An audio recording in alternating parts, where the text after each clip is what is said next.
Daniel tapped a spoon against his wineglass while I was still carrying the lamb to the table. "To family," he said, smiling beneath the pergola lights, "and to Evan and Luke, the new owners of Hollow Ridge Vineyard." For one suspended second, I thought I had missed a joke. Then Evan lifted his glass. Luke stared at the table. Their mother, Ruth, leaned close enough for her perfume to fill my throat.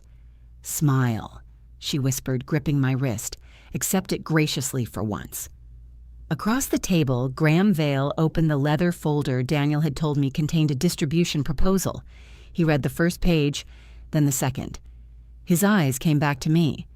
"Mrs. Mercer," he said, "where's your signature?" My husband had promised my vineyard to his brothers, and somehow everyone at my table seemed to think the problem was that I hadn't signed it over yet. The platter tilted in my hands. Hot rosemary butter ran across my thumb. Rosa appeared at my elbow and caught the other handle before 6 pounds of lamb slid into Evan's lap. "Counter," she murmured. I let her guide me 3 steps back toward the outdoor kitchen. Behind us, Daniel gave a short laugh, the one he used when a catering delivery was late or a microphone died during a wedding toast. "Claire hasn't seen the final packet," he told Graham. "We wanted tonight to feel like a celebration, not a closing." "A celebration usually comes after both parties agree," Graham said. Ruth released my wrist. 4 pale half-moons remained in my skin. "You told me he was here about distribution," I said to Daniel. "It includes distribution. What else does it include?" Daniel looked at our guests as if I had asked him to describe a private rash. "Can we sit down?" "I'm standing in my vineyard. I'm comfortable." Evan lowered his glass. He had arrived in a cream linen jacket that looked expensive until he moved and the sleeves pulled halfway up his forearms. "Maybe we should let Danny explain the structure." "The structure where you own my land? It won't be like that. Will your name be on it?" His mouth opened. "Then it will be exactly like that." Luke rubbed a thumb over the wet ring beneath his glass. He had spent the afternoon telling Rosa where he wanted to put a wood-fired oven. I had assumed it was another one of his fantasies. Luke had a new hospitality concept every 6 months, all of them described as intimate and scalable. Graham removed his reading glasses. For clarity, I understood Mr. Mercer to be authorized to negotiate on behalf of the ownership. "He can negotiate bookings, vendors, and distribution," I said. "He cannot sell the property." Daniel came around the table. "No one is stealing anything from you." Rosa made a sound behind me that could have been a cough. I wiped my thumb on my apron. "What are you buying, Graham?" Graham glanced at Daniel before answering. That glance hurt more than it should have. 2 men checking which version of my life was safe to discuss in front of me. The acreage, production facilities, inventory, brand assets, and event operations. Vale Wine Group would hold the majority interest initially. Daniel and his brothers would retain operating shares with a scheduled option to increase their ownership over 5 years. Evan leaned forward. "That's the part Danny was going to explain. You toasted yourself as the new owner. It was shorthand. For what?" He looked to Daniel. Daniel put a hand at the small of my back. The gesture would have looked tender from the road. "For a plan that gets you out from under all this pressure." I stepped away from his hand. The vineyard spread beyond the pergola in straight black rows, the last light caught in the netting over the Cabernet. I could hear the pump near the lower block cycling on and off, a machine I had been meaning to have Rosa inspect. All this pressure, 8 years reduced to a condition I needed my husband to cure. Ruth folded her napkin beside her plate. "Claire, the food is getting cold." I looked at her. "We can discuss business like adults without ruining dinner," she continued. "Daniel worked very hard on tonight. I had brined the lamb. Rosa had set the tables. Our cellar assistant had polished the glasses. Daniel had apparently sold the ground beneath them." Graham closed the folder. "I'm not asking anyone to sign tonight." "She will," Daniel said. The quiet that followed was so clean I could hear a moth striking one of the bulbs overhead. Daniel's confidence faltered only when he saw my face. "After we talk." "Of course," Ruth said. I took off my apron and placed it over the back of my chair. Rosa, would you serve? I need to wash my hand. She looked at the butter shining across my skin, then at Daniel. Sure. I walked through the tasting room without hurrying. That mattered to me for reasons I couldn't yet name. Hollow Ridge had once been a cinder block tasting counter, a collapsing equipment shed, and 23 acres of vines starved by bad irrigation. The house sat uphill from the cellar, white clapboard with a deep green roof I had replaced in sections as money allowed. My office was between the bottle library and the old barrel room. I went there instead of the house and locked the door. The room smelled like paper, cork, and the lavender cleaner Ruth had started buying in bulk. On the wall beside my desk was a narrow wooden hook. It was empty. My father's brass pruning knife belonged there. The blade folded into a handle darkened by years of palms and pocket lint. It hadn't been valuable. It was simply the first tool I reached for every morning, even after Rosa bought me better ones. I opened the top drawer, then the bottom. I checked the ledge behind the printer and the basket where Daniel threw receipts. Nothing. Someone knocked. Claire? Daniel tried the handle. Open the door. I stayed in my chair. A beep sounded on the keypad outside. The lock clicked. Daniel stepped in and shut the door behind him. For a moment, neither of us spoke. I stared at the keypad. He followed my eyes. What? How did you get the code? I work here. I changed it last month. His expression settled into caution. Mom gave it to me. Ruth knew my new office code? She saw you enter it. No, she didn't. He exhaled through his nose. Does this matter right now? The answer was so enormous I almost laughed. I had changed the code after finding Ruth at my desk with my bank statement spread beneath her handbag. She claimed she had been looking for a pen. Daniel said she was embarrassed and asked me not to make the situation uglier than it already was. 2 days later, he brought me coffee in bed and said he hated when we were on opposite sides. Apparently, his solution had been to remove the sides. Did you give her the code? I asked. She needed access in case a vendor came while we were out. Did you give it to her? Yes. The word dropped between us without apology. Daniel loosened his tie.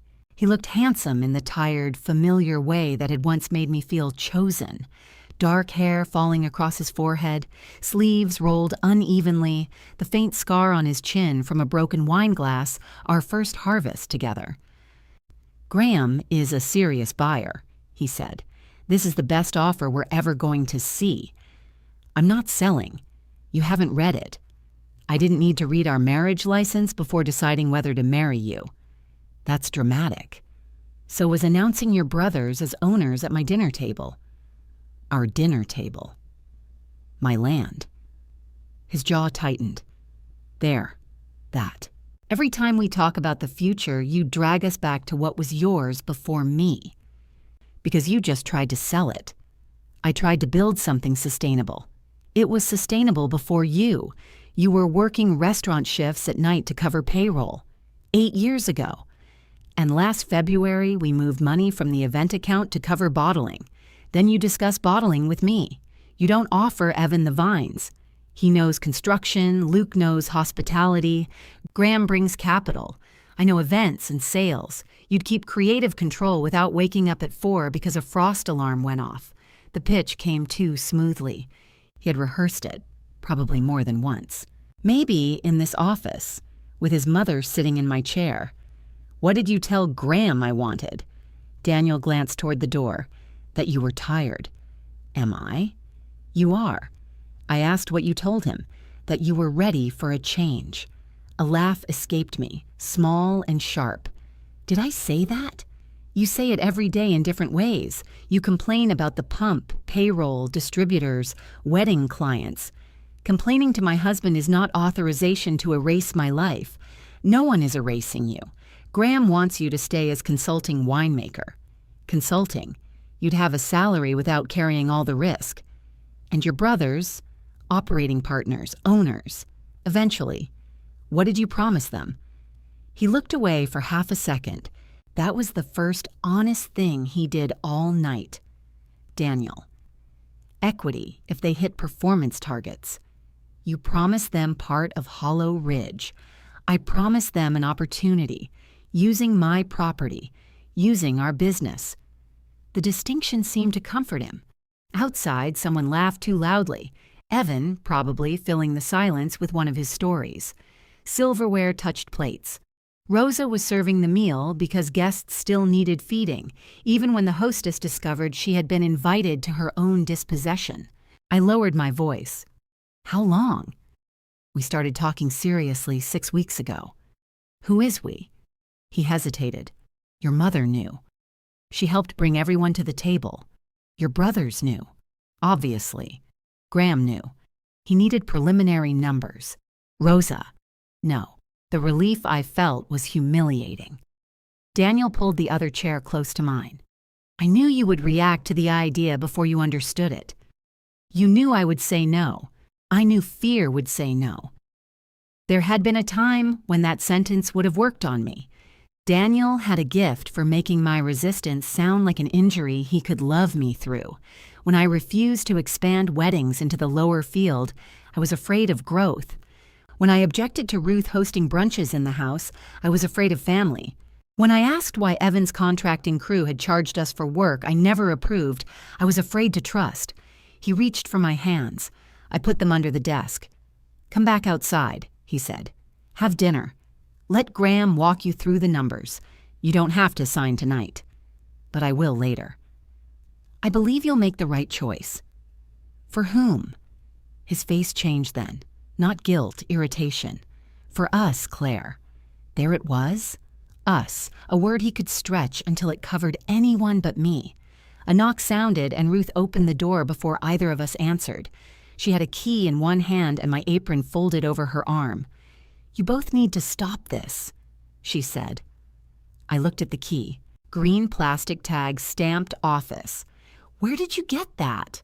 Ruth's fingers closed around it. Daniel gave it to me ages ago. That key was in my desk.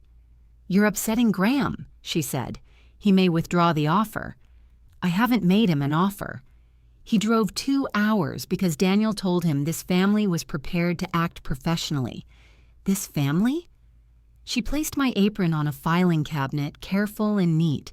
Ruth was always neat when she was furious. Daniel has spent 5 years making Hollow Ridge presentable, she said. Before he came, this place was a roadside hobby bleeding you dry. Daniel stood. Mom, no, she should hear it.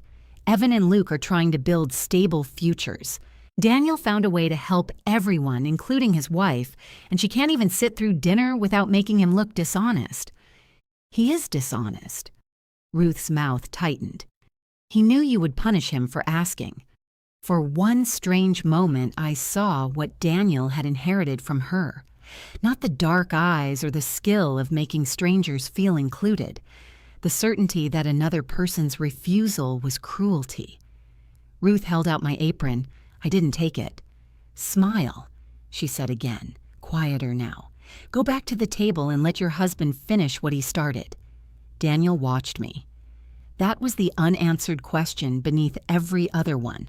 Not what he had done, but how far he was willing to let her go for him.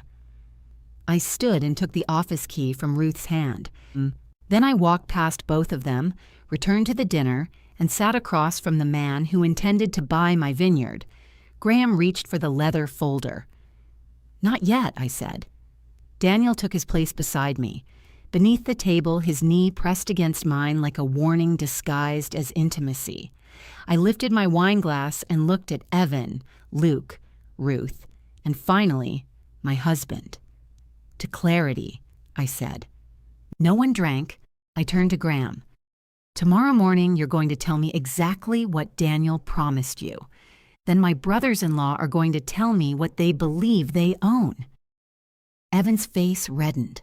Luke stopped moving altogether. And Daniel? Graham asked. I looked at the man beside me. Daniel has already told me enough for one night. Graham waited until Daniel reached for the bottle before answering. I think we should finish dinner. That's not what she asked, Luke said. Evan turned on him.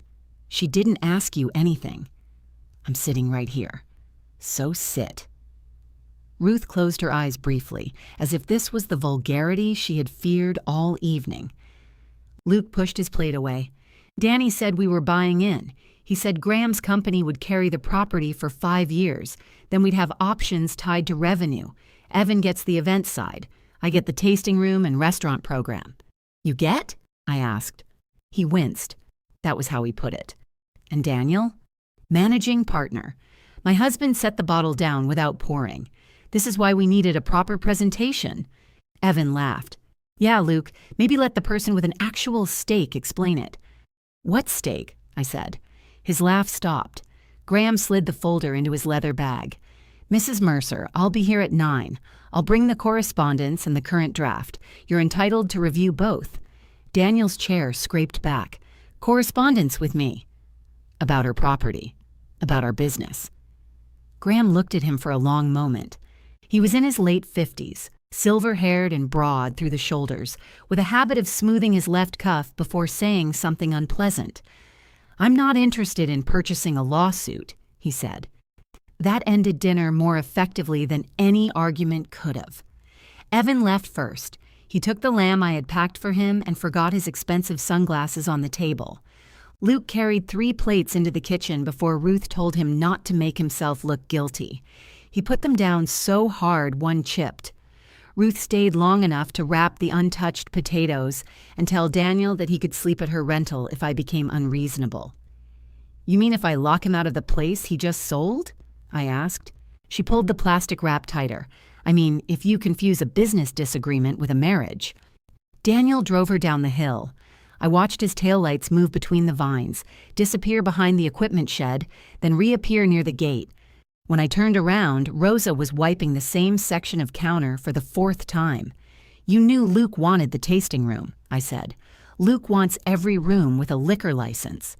Did you know Daniel was talking to Graham? She rinsed the cloth. Graham's production manager called me 2 weeks ago asking about crush capacity. Daniel said it was for the distribution proposal. Did you believe him? Mostly. That was Rosa's way of giving me the truth without decorating it. I gathered the glasses from the table. What part didn't you believe? The part where Graham Vale drives out here for 200 cases of Cabernet. I stopped. I should have asked you, she said. You should have. I know. The ease of her agreement left me nowhere to put my anger. Rosa took the glasses from my hands. Go home before you start washing these badly. At the house, Daniel's car was parked beneath the walnut tree.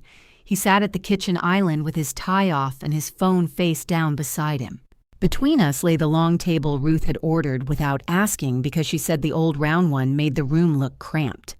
I told Mom to stay out of it, he said. When? Just now. Not when she went through my desk? She didn't go through your desk. You gave her a key. I gave her a spare for practical reasons. She used practical reasons to read my bank statements. He pressed his palms flat against the wood. I'm trying to apologize. You haven't used the word sorry. I'm sorry the dinner happened that way. I waited. He looked toward the dark windows. What do you want me to say? That you had no right. I had every right to explore an offer that affects both our lives. Explore it, maybe. Promise my vineyard to your brothers. No. His expression closed. You always call it yours when you want me small. There were a dozen answers I could have given. I chose the one that hurt me most. It is mine, Daniel. He slept in the guest room. Sometime after midnight, I heard a cabinet open downstairs, then the side door closing. I lay still until his car started. At 8 the next morning, I went through every authorization I had signed since Daniel became operations director. Vendor agreements, event permits, purchasing limits, access to the Vineyard's business card and operating account. He could commit up to $15,000 for ordinary expenses without my written approval. The document said nothing about land, buildings, company ownership, or brand assets. I sent a copy to our accountant, Noreen Patel, with a request to freeze Daniel's purchasing authority until we spoke. Then I called the locksmith. He was replacing the office keypad when Graham arrived. Graham took in the open toolbox and the old keypad on the floor. Should I come back? No. Daniel's car came up the drive behind us. He got out before the dust settled. Are you serious? The locksmith glanced between us. I can go work on the cellar door. Please do, I said. Daniel waited until he was out of hearing. You're changing the locks? I'm changing access. This is my workplace. For the moment. His face lost color. You're firing me? I'm preventing you from selling things you don't own while I find out what else you've done. Graham held up a hand. I can conduct this meeting elsewhere. You can conduct it in my office, I said. Daniel followed us in. The new keypad beeped behind him. Graham set a second folder on my desk. Unlike the one from dinner, this was thick with printed emails, valuation schedules, and an aerial photograph of Hollow Ridge divided into colored sections. The house and upper vines were shaded blue. The cellar and lower field were yellow. A red rectangle covered the lawn where we held weddings. Evan's pavilion, I realized. What price? I asked. Graham named a number. It was more money than I had ever seen attached to my name, and less than the property was worth if the next 2 harvests were good. It would clear our operating debt, repay my original mortgage, and leave enough for Daniel and me to live comfortably if comfort meant never building anything again. He told you I approved that? He told me you had approved the concept and were waiting on final valuation. Daniel leaned against the filing cabinet. You said if someone offered enough, you'd listen. I said that 3 years ago after a hailstorm destroyed half the crop. You said it. Graham opened the correspondence. The first email was dated 11 weeks earlier, not 6. Daniel had written that I was burned out, that I had become emotionally attached to inefficient practices, that he believed I would welcome a dignified exit if he handled the family complications first. Family complications. I turned the page. Evan would receive control of weddings, improvements, and property maintenance. Luke would develop food service, tastings, and wine club events. Daniel would remain managing partner with a salary larger than anything Hollow Ridge had ever paid either of us. My name appeared under transition support. 12 months, part-time. I read the line twice. I did that so you wouldn't feel trapped, Daniel said. You gave me a year at my own vineyard. It's a standard transition. Graham shifted in his chair. That language came from my office, based on what he told you. Yes. I flipped to the financing schedule. Where do my brothers-in-law get the money for their shares? Their equity is partly performance-based, Graham said. The initial contributions are modest. How modest? Evan's proposed contribution was the value of renovations his contracting company would perform. Luke's was cash, though I knew he had spent most of his savings on the restaurant partnership that ended in March. Daniel's contribution was described as developed goodwill, brand growth, and transaction origination. He was buying my life with the value of arranging its sale. I closed the folder. I'm not signing this. Daniel stepped forward. You haven't read the operating terms. I've read what happens to me. Claire, you told him I was too emotional to run the business while you promised 3 men pieces of it they couldn't afford. That is not what the document says. It says you get paid, Evan gets land to build on, Luke gets my tasting room, and I get 12 months to teach everyone how to replace me. Graham capped his pen. Then the transaction doesn't proceed. Daniel stared at him. We have a signed letter of intent. Signed by you. I'm her husband and the operations director. Neither makes you the property owner. There are marital interests. There may be. That's a question for your attorney, not a substitute for her consent. The word landed differently coming from him. Consent. Daniel heard it too. You're making this sound ugly. I'm describing my risk. You told me you wanted decisiveness. I wanted a clean acquisition. Graham began putting the papers away. I placed my hand on the aerial photograph. Leave that. He considered, then nodded. At the door, he turned to me. The distribution discussion was real. I'm still interested in the wine. Not today. I understand. Daniel waited until Graham's car had passed the gate. You embarrassed me in front of him. You brought him to a dinner where your mother told me to smile while you gave away my vineyard. I didn't give it away. I found a buyer. For your brothers. For us. I pointed at the colored photograph. Which color was us? He looked down at the map and had no answer.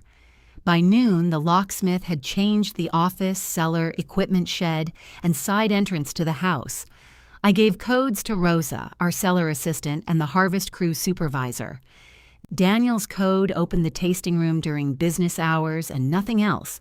He discovered that when he tried to enter the cellar carrying 2 cases of reserve Cabernet for Ruth, the keypad flashed red. He punched the code again. "What is this?" he called across the courtyard. I was checking inventory with Rosa. "Those cases stay here. They're for Mom's anniversary dinner. She can buy them. She has supported every event we've held. She has taken wine from every event we've held." His cheeks darkened. 2 guests at an outdoor table pretended to study a menu. "It's 6 bottles. 12. I promised them. You've promised a lot lately."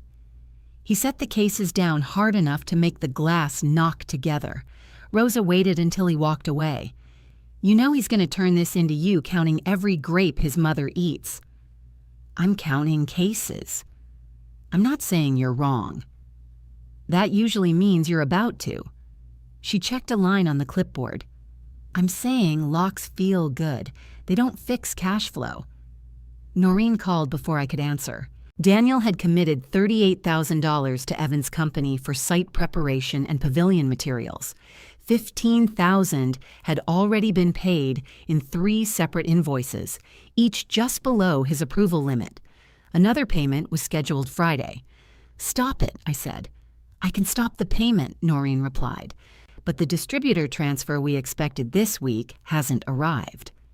"What distributor transfer?" Silence. "The Mid-Atlantic order," she said.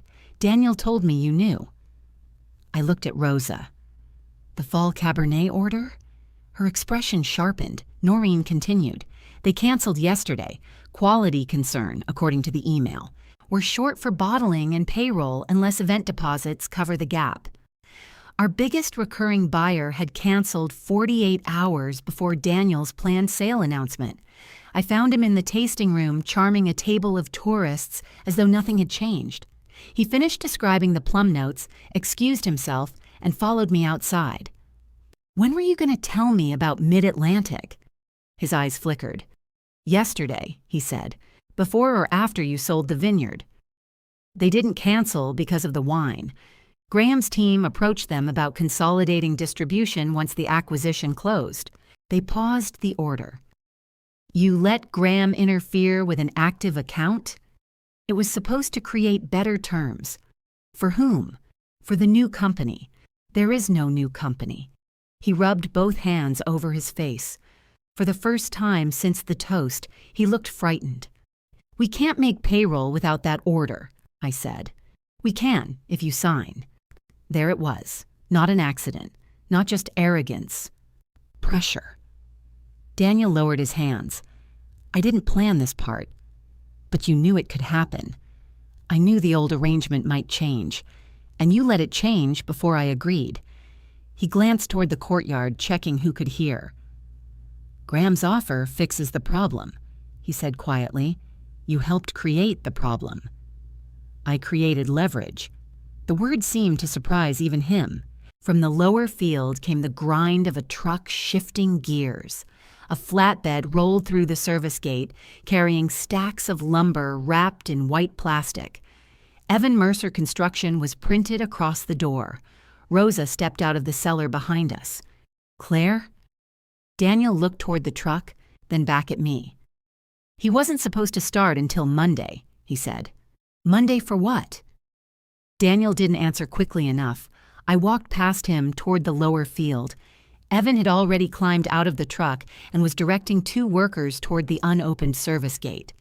"Take it back," I said. He pushed his sunglasses onto his head. "Morning to you, too." "What's the lumber for?"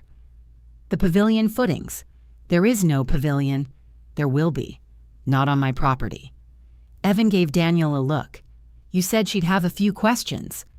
"This isn't a question," I said. "Turn the truck around." The driver killed the engine. The sudden quiet left the pump clicking in the distance. Evan removed a folded document from his jacket.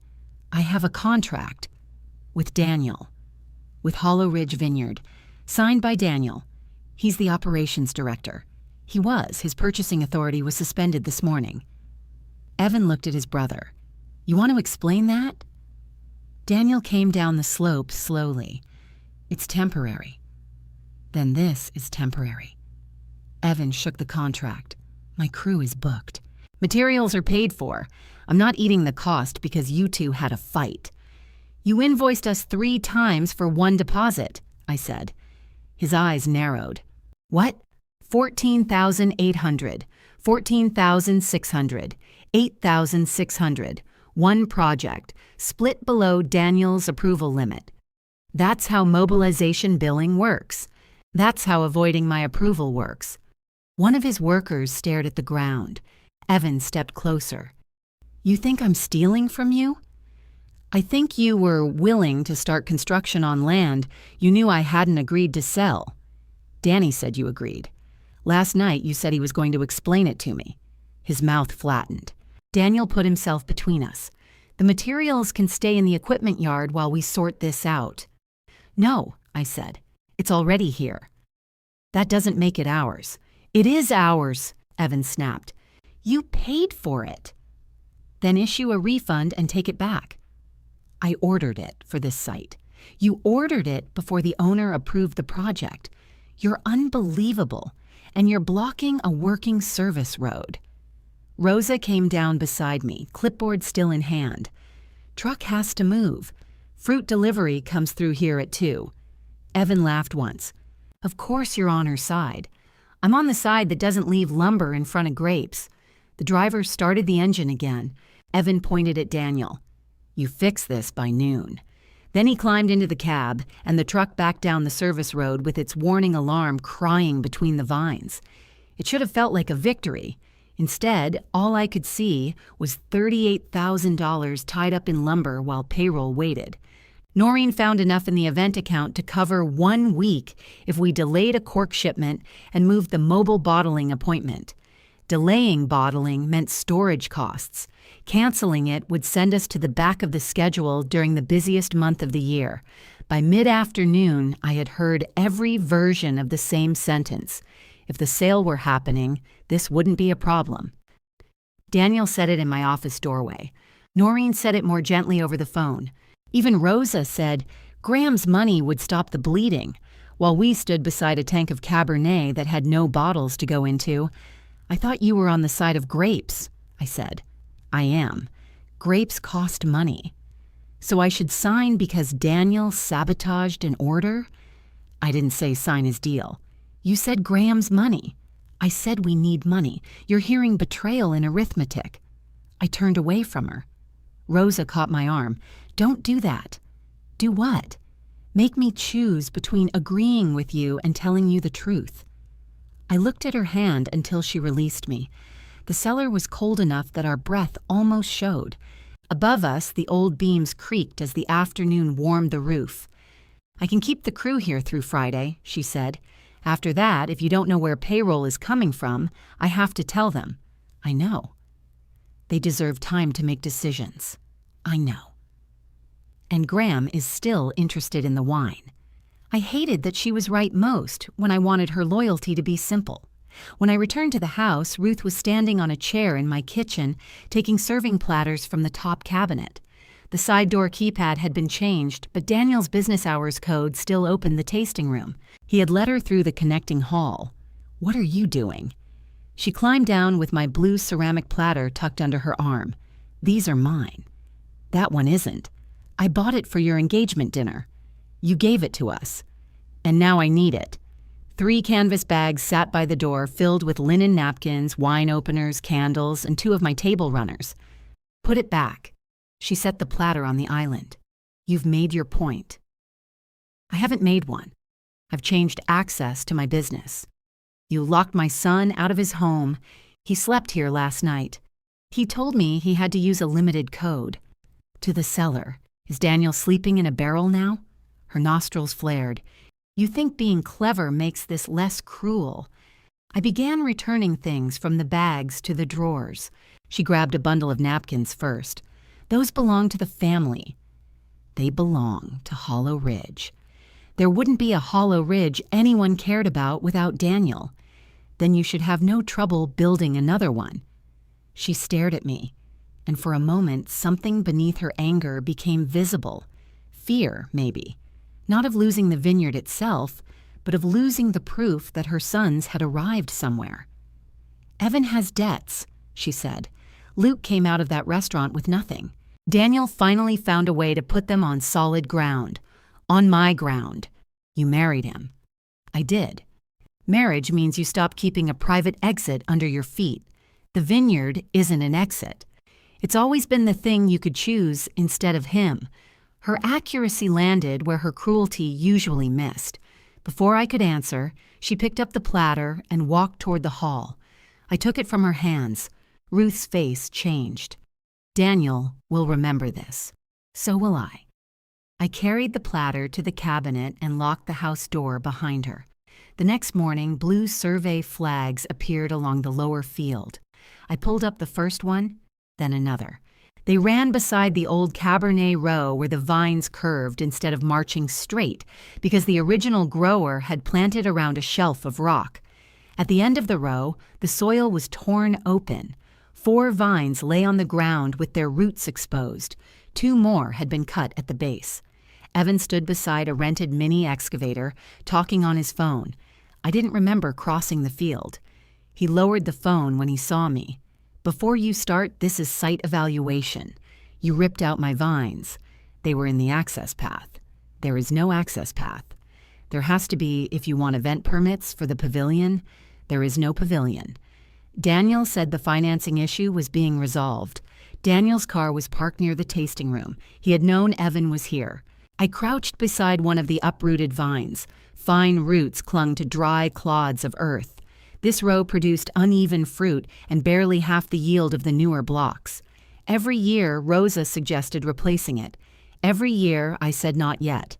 A streak of blue paint marked the cut trunk. Who marked these? I asked. Evan shrugged.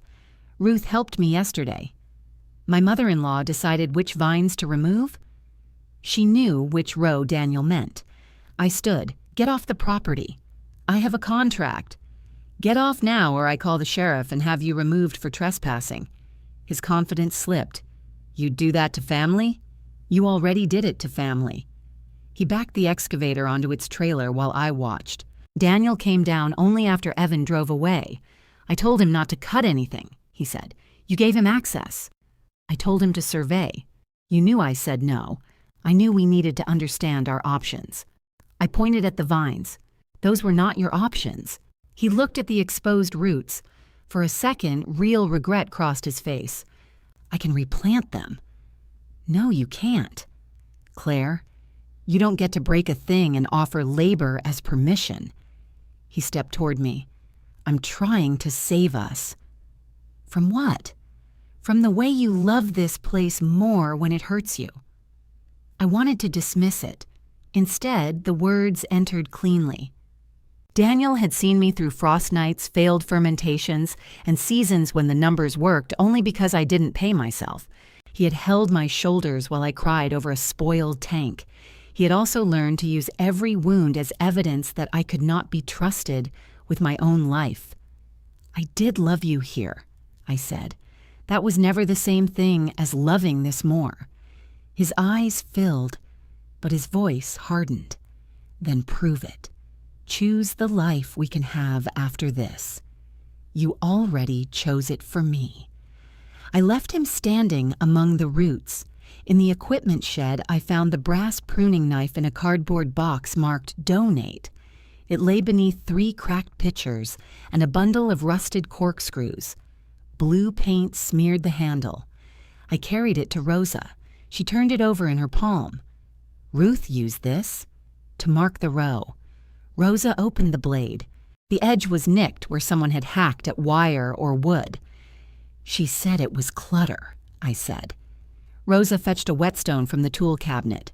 People call things clutter when they don't know what they're for. We sat on overturned buckets while she worked oil along the blade. The scrape of metal against stone steadied something in me. Luke found us there. He looked worse than he had at dinner. His shirt was wrinkled and he carried a laptop bag against his chest. "I didn't know about the vines," he said. "Did you know about the canceled order?" "No." "Then what do you know?" He set the bag down and took out a stack of printed messages. "Danny promised me control of all food and beverage," he said. "He promised Evan all event revenue. Those overlap in case that isn't obvious." "It's obvious." He told Evan Graham had agreed to buy out his contracting debt as part of the capital contribution. Graham never agreed to that. Rosa stopped sharpening.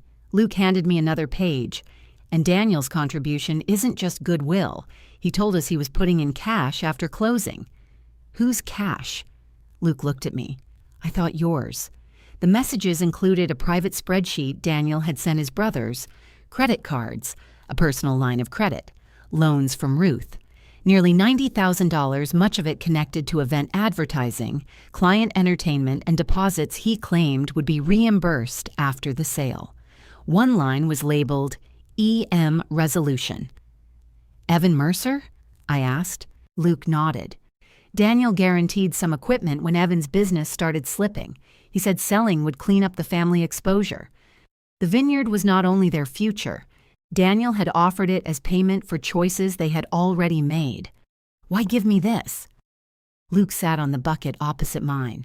"Because he made each of us believe the other one was getting less. Because Mom knew. And because I watched Evan pull out those vines and realized none of us ever asked what would still be here when we were done improving it." Rosa closed the knife and handed it back to me. My phone rang. "Graham." "I have an alternative," he said when I answered. "Inventory purchase, limited distribution option, no land transfer. It won't solve every problem." "How much time do I have?" "Until tomorrow afternoon. After that, I commit the funds elsewhere." Across the yard, Daniel stood at the tasting room windows watching me. I held the brass knife in one hand and Luke's pages in the other. "Send the terms to me," I said. "Only me." The terms arrived 12 minutes later. Graham wanted nearly all of our bottled reserve inventory and first option on 3 future releases. His price was fair in total and painful by the bottle. Hollow Ridge would keep its wine club and tasting room sales, but Vale Wine Group would become the exclusive regional distributor for 18 months. No land, no buildings, no brand assets, no authority over production. The first payment would arrive when the contract was signed, enough to cover payroll, bottling, the cork shipment, and the added storage charges. Enough to breathe if I accepted that some of the best wine we had ever made would wear another company's distribution sticker. Noreen went through the numbers with me twice. "You'll lose margin," she said. "I know. And flexibility. I know. You'll survive harvest." I looked through the office window at the lower field. 4 vines lay beside the row like bodies no one had covered. "Send me the projected cash flow." Daniel came in while I was printing it. His tasting room code still worked during business hours, and the new office door hadn't finished closing behind Luke. He saw the messages spread across my desk. "Luke," he said. Luke stood. "Don't." "What did you give her?" "What you gave us." Daniel looked at me. "Those were private conversations. About my property. About a transaction you were never supposed to see halfway formed." Luke laughed. "Which half was formed? The half where I got food and beverage, or the half where Evan got the same revenue? We were going to define the lanes. You told me he'd work for me. I said you'd coordinate. You told him I'd be a tenant." Daniel took a step toward his brother. "You came to me. Remember that. You were the one who needed somewhere to land." Luke's face went still. It was a precise cruelty, and Daniel knew exactly where to place it. I gathered the papers into a stack. Luke, thank you. Rosa needs help checking the damaged row. Luke held Daniel's gaze another second, then picked up his bag and left. Daniel waited until the door closed. You're turning my brothers against me. You promised them the same room and handed me the bill. They knew the plan was evolving. Did I know about the $90,000? His eyes dropped to the spreadsheet. How much of it belongs to Hollow Ridge? I asked. It's complicated. It's a number. Some of the advertising benefited the Vineyard. How much? I need to reconcile it. You already did. You plan to repay it after closing. I plan to make us whole, with my sale proceeds, with our future. I picked up the cash flow projection. My hand was steady now. Your business card is canceled. Your purchasing authority stays suspended. You will send every receipt for the last 12 months to Noreen by 5 today. His mouth opened. You will not contact distributors, vendors, event clients, or staff on behalf of Hollow Ridge. You will not promise another bottle, room, table, field, meal, discount, job, key, or chair to anyone. You can't strip me out of the business overnight. I can strip your authority out of it. I built the events program. You did. You were good at it. The acknowledgement unsettled him more than an insult would have. He sat across from me. Then why are you doing this? Because being good at your job didn't give you permission to sell mine. His gaze shifted to the printed contract near my elbow. What did Graham send? An offer. Something brightened behind his exhaustion.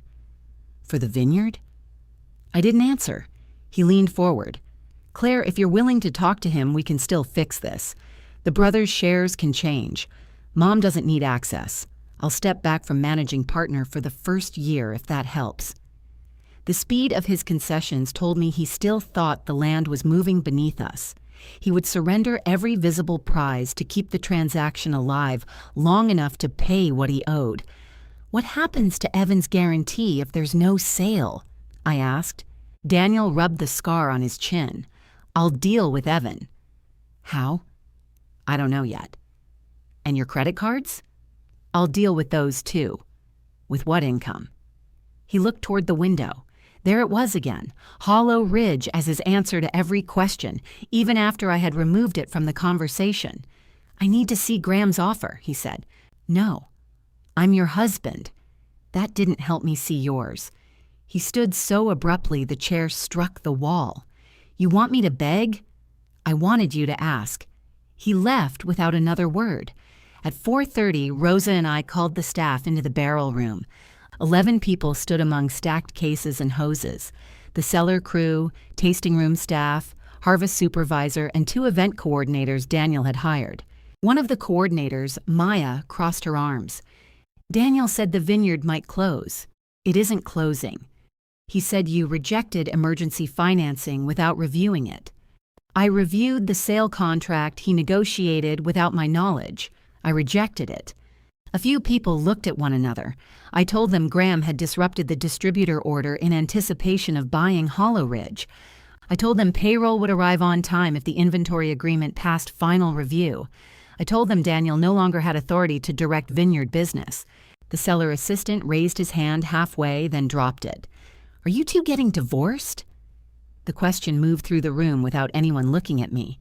I don't know, I said. But you shouldn't have to guess whether you're getting paid because of what happens in my marriage. If our cash position changes, you'll hear it from me and Rosa. Rosa looked at me then. The anger between us had not disappeared, but something else took its place beside it. After the meeting, Maya lingered. Daniel asked me to send him the fall event deposits, she said, this morning. Did you? No, the account number was different. She showed me the message. Daniel had told her the Vineyard was restructuring and deposits should be routed to a new company pending the sale. The account belonged to Mercer Hospitality Group, the entity named in Graham's original draft. I forwarded the message to Noreen. Then I disabled Daniel's tasting room code. He discovered it just after 6. I was at the kitchen island when the side door keypad beeped, paused, and beeped again. A minute later, he entered through the front door using his house key. You locked me out of the tasting room. You tried to move event deposits. The merchant account was part of the transition. There is no transition. You're negotiating with Graham, not your deal." His face sharpened. "What did you do?" "I closed my laptop." "What did you sell?" "Wine." He stared at me. "Inventory and an 18-month distribution option," I said. "No land, no brand, no shares for your brothers. No managing position for you. You went behind my back. I negotiated my own inventory with a buyer you brought here. You cut me out." "Yes." The words seemed to knock the breath from him.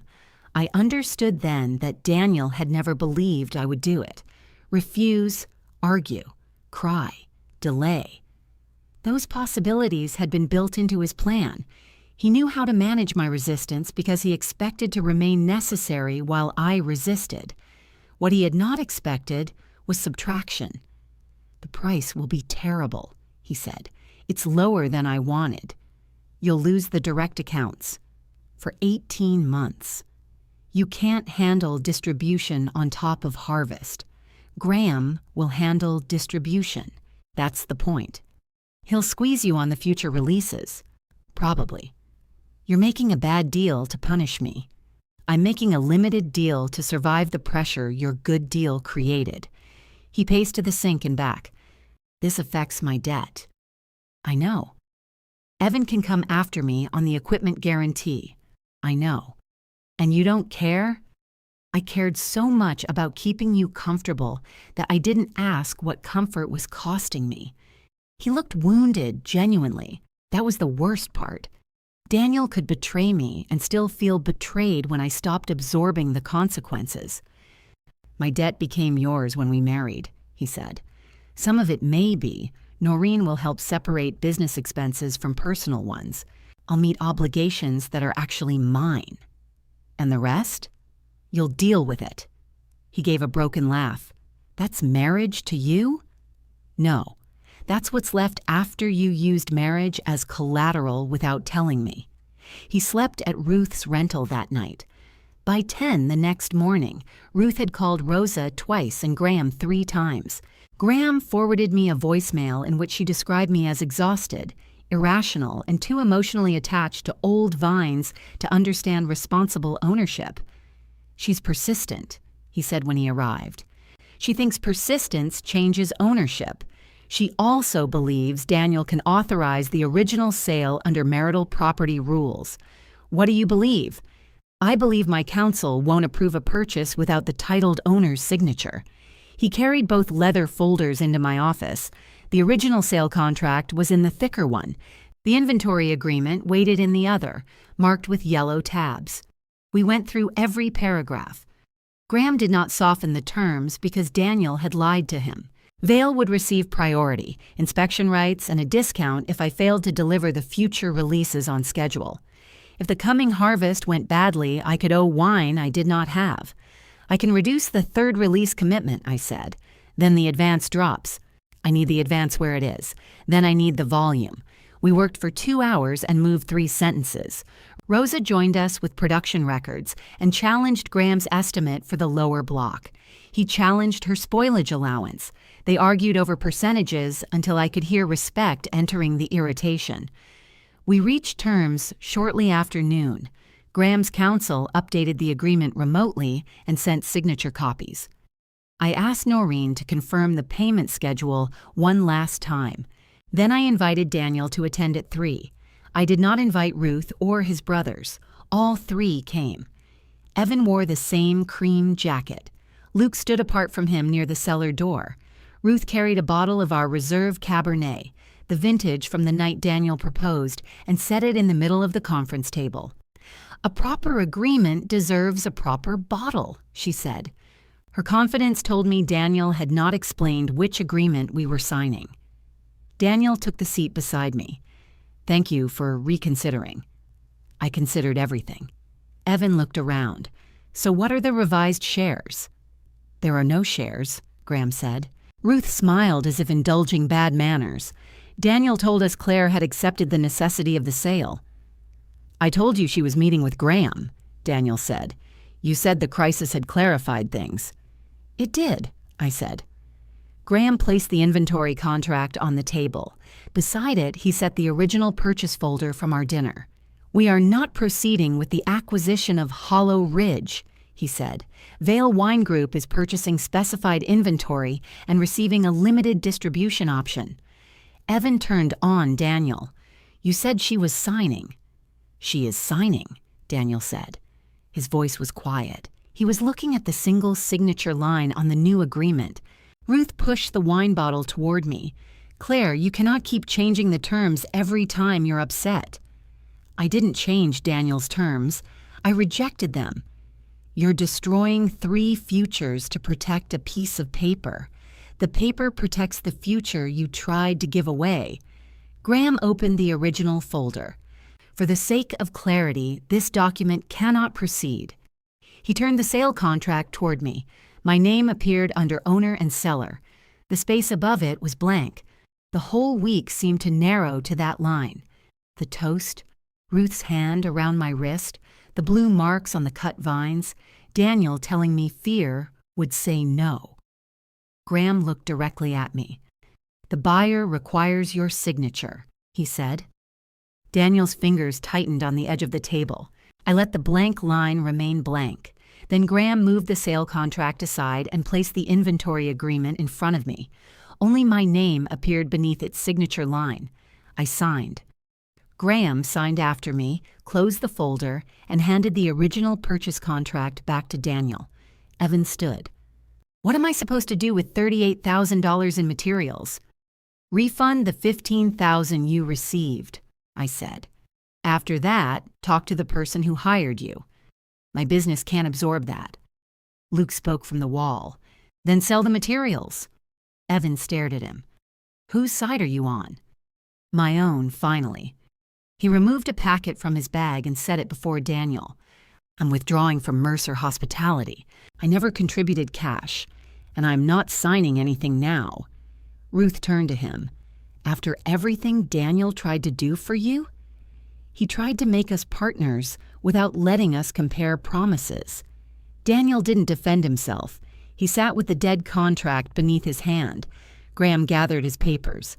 Before leaving, he nodded toward the reserve bottle. "That vintage is in the inventory schedule," he said. Ruth's hand closed around it. "Then I'll pay for it." "The tasting room can help you," I said. She looked at me as though I had slapped her. At the side door, her old key entered the lock and stopped. She tried it again before remembering she had no code. Luke opened the door from inside. He held it for her, but he did not follow her out. Evan left through the front. Daniel and I remained at the table after everyone else had gone. The reserve bottle stood between us. "Are you really choosing the Vineyard over our marriage?" he asked. I looked at the man I had loved through 5 harvests, the man who could make a room warm and a difficult day funny, the man who had learned every weakness in me and mistaken that knowledge for authority. "I chose our marriage every time I let your mother cross a line because you said peace mattered more. I chose it every time I covered an expense you promised would come back. I chose it when you gave away my office code and told me it didn't matter." He stared at the unsigned sale contract. "You ended it when you decided my consent was the only obstacle in your plan," I said. "Then you gave your mother the key to get around me." He pressed his thumb against the scar on his chin. "I thought once you saw everyone depending on it, you'd say yes." "I know." That was the last thing I said to him as my husband. The separation took longer than changing a keypad and hurt in less orderly ways. Daniel contested expenses, then produced receipts that weakened some of his own claims. Noreen separated Vineyard obligations from his personal debts, one line at a time. Evan returned part of the deposit after selling the lumber. Luke took a management job at a restaurant 2 counties away and sent Rosa a new lunch menu with 3 spelling mistakes she corrected in red ink. Ruth mailed me the office key without a note. The inventory payment carried us through harvest. Graham demanded every case the contract allowed, and Rosa complained about him with increasing affection. Hollow Ridge ended the season smaller, tighter, and still mine. When winter settled over the lower field, Rosa and I returned to the damaged row. 2 uprooted vines had died. We replanted the other 2 and cut the broken growth back hard. I opened the brass pruning knife. Rosa had sharpened the blade until it caught the pale sun. "Lower," she said, pointing to a cane. "I know. You always say that right before cutting too high." I cut where she showed me. Below the wound, the wood was green. That evening, I cleaned the blade, folded it into its dark handle, and hung it on the wooden hook beside the cellar door. In the morning, it would come down again.